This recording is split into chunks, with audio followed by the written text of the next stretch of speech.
Alors voici quelques petits conseils à avoir en tête lorsque l'on veut confier ses recherches à un généalogiste familial,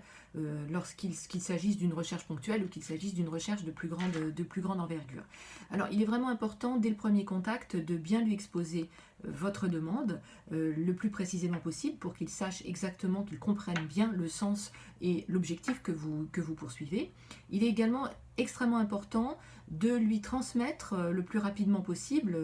d'emblée si c'est possible, dès le premier contact, les éléments dont vous disposez, c'est-à-dire les documents et les recherches que vous avez déjà éventuellement effectuées. Donc ça veut dire lui expliquer clairement quelles sources vous avez consultées, dans quelles archives vous vous êtes rendu, si c'est le cas. Il est aussi essentiel de lui envoyer de préférence en fichier joint ou par WeTransfer, enfin de manière virtuelle, c'est toujours beaucoup plus simple, de lui adresser les copies des documents que vous possédez, qu'il s'agisse de papiers de famille que vous possédez depuis longtemps, ou bien les résultats des documents que vous avez trouvés vous-même au cours des recherches que vous avez commencé à effectuer. Alors pourquoi? Tout simplement parce que le généalogiste aura comme ça en main tous les éléments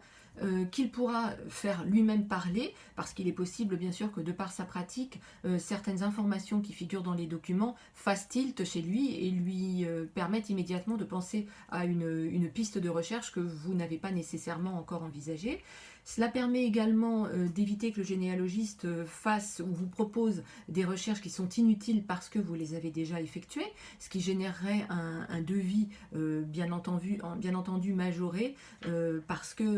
par défaut de communication en fait. Donc il est vraiment très très important que les éléments soient bien